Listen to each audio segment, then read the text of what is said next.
I used to bartend at this hole-in-the-wall dive bar down in South Boston, back in the mid-2000s. The kind of rusty, run-down little shithole with rust-weeping nails that you'll only find in spitting distance from any wharf and harbour in the world. On a slow day once a week, and twice on pay weeks, give or take, a drunkard by the name of Barnum would drop in, lay 320s on the counter, and yammer these fucking stories at me until his money ran out or his ass fell off the stool. Or both. Most of his stories were the typical meandering ramblings of a barfly. This bitch thought she was too good, and that IRS always trying to fuck me. Stuff like that.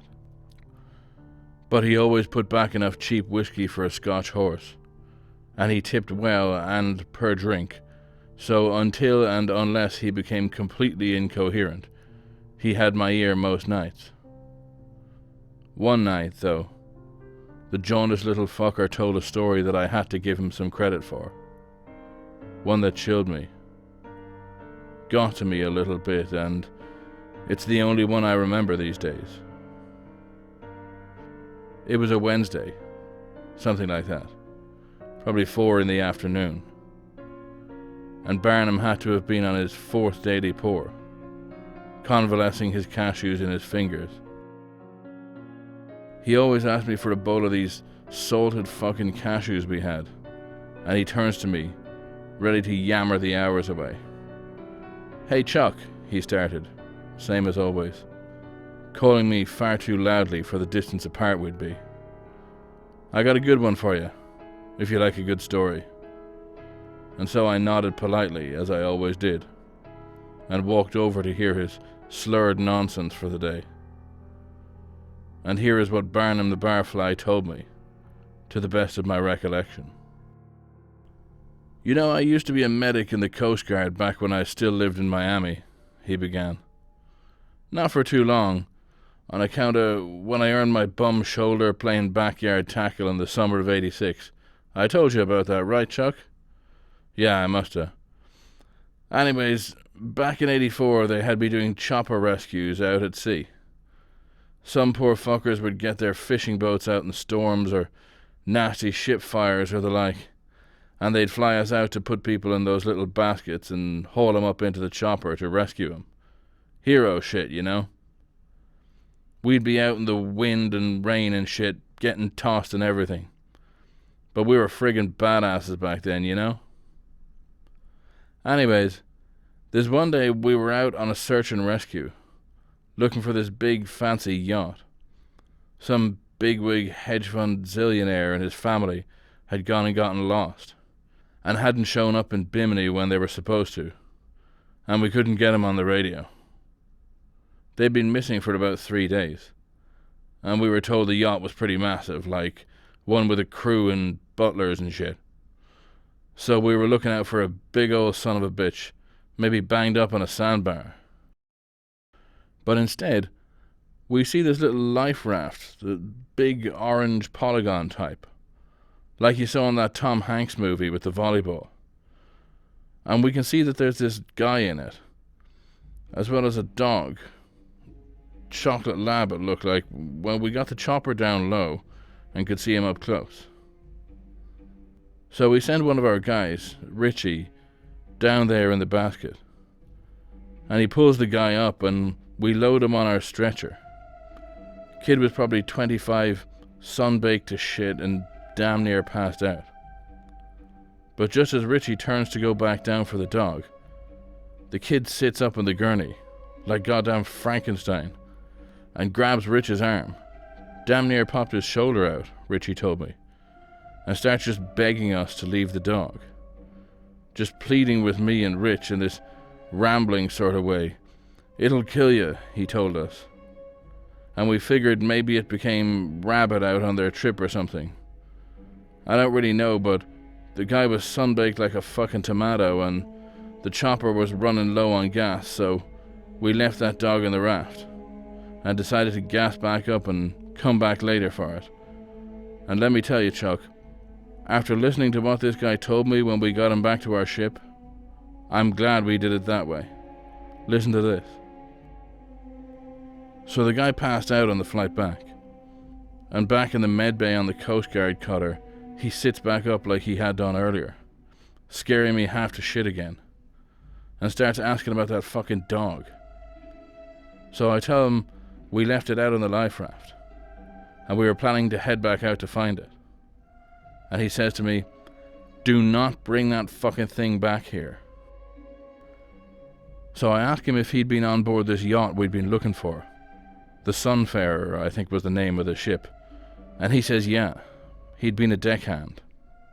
So I ask him where the ship was, the $1 million question. And he gives me this blank stare. Says he needs time to think. And I was beginning to think he'd gotten caught fucking the yacht owner's wife or something, and then killed them or some shit. But I decided to play it cool. So I shrugged and told him it'd be about 4 hours sail back to Miami, and that he ought to get his story straight before then, seeing that the authorities would likely want to question the hell out of him on shore. And I told him that he had an easy year with me, if he cared to try to explain. And I think he really wanted to tell somebody. So he lays it on to me over the next 4 hours. And let me tell you, Chuck, what he said had my fucking neck hairs on end. By this point, a few of the other bargoers had gathered round me and Barnum. The little fucker was spinning what was turning out to be an intriguing little story, and he didn't even notice he was beginning to draw a crowd. I could tell it would only get more interesting from there, because his cashew fingers came a-twirling as he continued the story wide-eyed. So the deckhand tells me that they'd been about a week out of Rome, headed for Bimini, and they came up on a lifeboat. Has some ship's name that the kid couldn't remember painted on the side, but he said it had an Indian sound to it. And lo and behold, there was nobody inside of it except this dog, the chocolate lab. So the hedge fund family is thrilled with this dog, like the grandkids are just in love with the thing, playing fetch with it and this and that. They don't really question it, you know? People love dogs, I guess. But the whole situation just struck the deckhand as kind of weird, he told me. And he didn't like that dog one bit. He said the dog had a collar and that the collar said the dog's name was Tugboat. Now here's where it gets really weird. You ready, Chuck? The yacht's crew quarters were on the very lowest level. Guess the rich pricks saved the money views for themselves. And the night after they found this dog, this deckhand begins to hear a fucking knocking coming from beyond the hull of the boat. Like something out in the sea. He said it kind of sounded like when the yacht was in port and would bob up against the dock, but heavier. Almost like somebody was lightly tapping the outside of the hull with a baseball bat. So the kid tries to go about his work over the next few days, but he kept hearing the same weird shit coming from outside the hull at night. And he tells me it got worse each night. Up until one night, when everyone on the ship is launched out of their fucking beds at like 3 in the morning. They all head out onto the sun deck to see what the hell was going on. And the captain comes round, tells everyone that one of the ship's propellers threw a blade, and the resulting vibration messed up the power generator. Tells everyone not to worry and that they've activated the distress beacon and would wait for assistance. Barnum had barely touched his drink. I couldn't believe my goddamn eyes when I saw his nearly full glass, and the whole bar had gone fucking silent as he leaned into the story. Chuck, the Coast Guard never actually picked up that distress beacon, which makes this next part even fucking creepier. So the kid tells me he goes back to his quarters to pass the time, and he hears the knocking sound again. He said it sounded like something was trying to gnaw the other prop off, or that's what he thought anyway. But he said the whole ship would rock with each knock. He told me that's when he became really panicked, kind of like that fight or flight caveman shit, and he booked it over to where they kept the emergency life rafts, in duffel bags. As he's walking with one back to his room, along the outdoor deck, the ship lurches to one side, and he gets thrown into the water. The life raft automatically inflated when it hit the seawater. That's how those rafts work, and the kid pulls himself inside it, still all dazed and coughing. And as he turns to the ship, he watches as the whole fucking yacht was pulled underwater in less than a second flat. The huge whirlpool the ship made when it went down in the drink sucked the life raft in, and the kid said he blacked out at that point. So this kid wakes up the next morning in the raft, and there's that fucking dog sitting in the raft with him.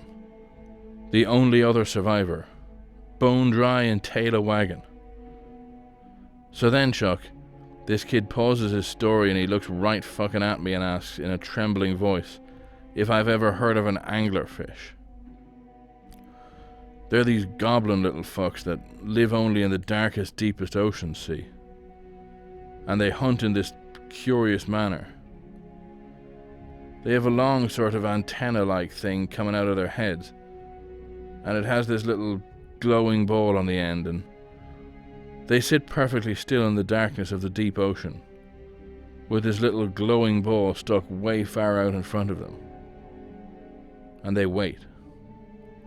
Some unsuspecting little fish comes along and sees this pretty glowing orb coming out of the total darkness and goes to check it out, and then wham!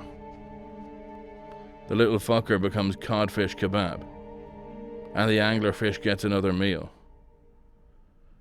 Which leads me to the final rub of this story, Chuck. See, unbeknownst to me at the time, Richie and the rest of the chopper crew had left without me, back out to find that fucking dog, Tugboat. Chopper ended up disappearing in a storm. Or so we all heard a few days later. Never did see those boys again. On that Wednesday afternoon, midway through only his fourth drink, Barnum the barfly stood up from his stool, nodded sadly and soberly to himself, and walked out of the bar without another word.